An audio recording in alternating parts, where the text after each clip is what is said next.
नमस्कार। चलिए आज एक ऐसे सफर पर चलते हैं जो आपकी आवाज को दुनिया के किसी भी कोने तक पहुंचाता है।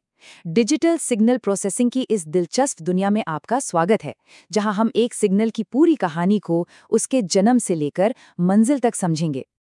कभी सोचा है, जब आप फोन पर बात करते हैं तो आपकी आवाज, आपकी असली आवाज हजारों किलोमीटर दूर किसी और के कानों तक इतनी साफ साफ कैसे पहुंच जाती है? ये कोई जादू नहीं है, ये है डिजिटल सिग्नल प्रोसेसिंग का कमाल। तो चलिए इस दुनिया में गोता लगाते हैं। देखिए, हमारी आवाज, तस्वीरें, यहाँ तक कि हमारे दिल की धड़कन भी सब सिग्नल्स ही तो हैं। और डीएसपी यही वो तकनीक है जो इन सभी असली दुनिया के सिग्नल्स को कंप्यूटर की भाषा में बदल देती है। तो देखिए, सिग्नल्स ना मोटे तौर पर दो तरह के होते हैं। एक होता है एनालॉग, जो बहती नदी की तरह कंटीन्यूअस होता है, जिसमें अनगिनत वैल्यूज हो सकती हैं। और दूसरा है डिजिटल, जो सीढ़ियों के स्टेप्स की तरह डिस्क्रीट होता है, जिनकी अपनी फिक्स्ड वैल्यूज होती है। हमारी आवाज एनालॉग है, लेकिन हमारा कंप्यूटर सिर्फ डिजिटल समझता है। तो सवाल ये है कि हम इस नदी जैसी एनालॉग आवाज को सीढ़ियों जैसे डिजिटल सिग्नल में बदलते कैसे हैं? बस यहीं से हमारी सिग्नल का असली सफर शुरू होता है। इस सफर के 4 मुख्य पड़ाव हैं। पहला, एनालॉग सिग्नल, यानी हमारी आवाज। दूसरा, सैम्पलिंग, जहां हम सिग्नल के स्नैपशॉट्स लेते हैं। तीसरा, प्रोसेसिंग, जहां डीएसपी अपना जादू चलाता है। और चौथा, रिकंस्ट्रक्शन, जहां वो सिग्नल वापस सुनने लायक आवाज में बदल जाता है। सैम्पलिंग का मतलब है एक कंटिन्यूअस सिग्नल के रेगुलर इंटरवल्स पर स्नैपशॉट्स लेना।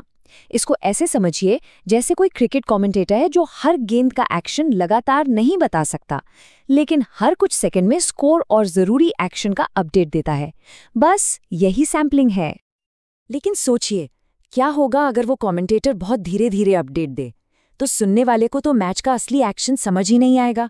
एक गलत तस्वीर बनेगी। डीएसपी की भाषा में इसी को कहते हैं एलियसिंग। अगर सैम्पलिंग रेट बहुत कम हो तो सिग्नल की जरूरी जानकारी खो जाती है और वो खराब हो जाता है। तो एक सिग्नल को सही सही कैप्चर करने के लिए सबसे जरूरी चीज क्या हुई? अच्छा, अब हमारे पास सिग्नल नंबरों के रूप में तो आ गए हैं, लेकिन हम इन नंबरों के साथ कर क्या सकते हैं? इन्हें प्रोसेस कैसे करें? चलिए अब डिजिटल सिस्टम्स की रेसिपी को समझते हैं। यहाँ पर आता है लिनियर टाइम इनवेरिएंट यानी एलटीआई सिस्टम का कॉन्सेप्ट। ये एक ऐसा सिस्टम है जो बहुत भरोसेमंद है। इसे एक परफेक्ट मसाला रेसिपी की तरह समझिए। आप जब भी वही इंग्रेडिएंट्स यानी इनपुट डालेंगे, आपको हमेशा वही डिश यानी आउटपुट मिलेगी।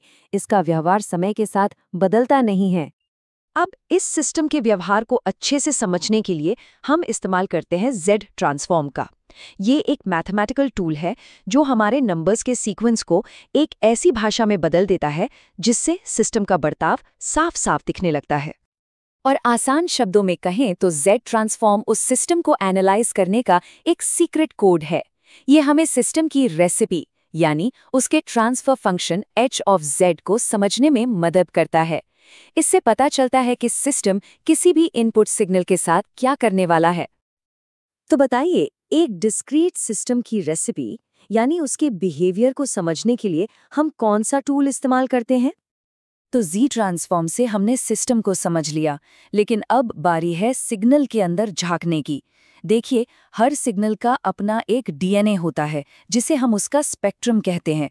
जैसे एक प्रिज्म सफ़ेद रोशनी को उसके 7 रंगों में तोड़ देता है, बिल्कुल वैसे ही हम सिग्नल को उसकी कोर फ्रीक्वेंसीज में तोड़कर देखते हैं।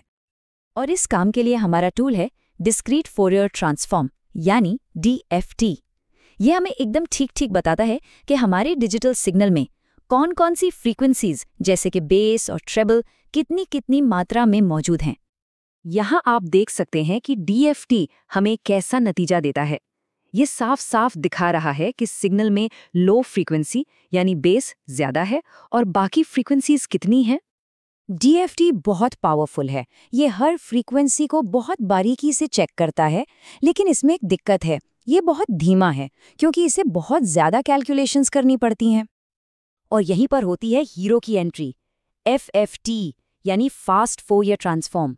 ये कोई नया ट्रांसफॉर्म नहीं है, बल्कि डीएफटी को ही कैलकुलेट करने का एक बहुत स्मार्ट और तेज़ तरीका है। समझिए, एक शॉर्टकट जो उसी काम को कई गुना तेज़ी से कर देता है। तो आप बताइए, रियल टाइम प्रोसेसिंग जैसे कि लाइव फोन कॉल के लिए डीएफटी और एफएफटी में से बेहतर कौन है और क्यों? चलिए अब इन सभी कॉन्सेप्ट्स को एक साथ जोड़ते हैं और देखते हैं कि ये डीएसपी हमारी असली दुनिया में कहाँ-कहाँ काम आता है। आपके हेडफोन्स में जो नॉइज कैंसिलेशन है ना, वो डीएसपी ही है जो बाहर के शोर को पहचानकर उसे कैंसिल कर देता है। जब आप 5G पर वीडियो कॉल करते हैं तो डीएसपी ही डेटा को इतनी तेजी से प्रोसेस करता है। MP3 म्यूजिक से लेकर आपकी कार के ABS ब्रेक्स तक ये अदृश्य ताकत हर जगह काम कर रही है। तो आइए हमारी आवाज के पूरे सफर को एक बार फिर से देखते हैं। आपकी आवाज जो एक एनालॉग सिग्नल है, उसे ADC के जरिए नंबरों यानी डिस्क्रीट सिग्नल में बदला जाता है। फिर डीएसपी चिप इन नंबरों को LTI सिस्टम मॉडल्स का इस्तेमाल करके प्रोसेस करती है। FFT फ्रीक्वेंसी को एनालाइज करके शोर हटाता है और आखिर में DAC इन साफ नंबरों को वापस एक स्पष्ट आवाज में बदल देता है और आपके दोस्त को एकदम क्लियर आवाज सुनाई देती है। डिजिटल सिग्नल प्रोसेसिंग वो अदृश्य जादू है जो हमारी आज की दुनिया को चला रहा है। इसे समझना सिर्फ परीक्षा के लिए जरूरी नहीं है, ये भविष्य की भाषा सीखने जैसा है। AI ड्रिवन ऑडियो से लेकर अगली पीढ़ी की वायरलेस टेक्नोलॉजी तक, ये सभी कॉन्सेप्ट्स ही इन सबका आधार हैं। ये ज्ञान आपको सिर्फ टेक्नोलॉजी का इस्तेमाल करने वाला नहीं, बल्कि भविष्य की टेक्नोलॉजी बनाने वाला बनाता है। याद रखिए, अगला बड़ा आविष्कार शायद वो नहीं होगा जो हम देखते हैं, बल्कि वो सिग्नल होगा जिसे अब हम समझ सकते हैं।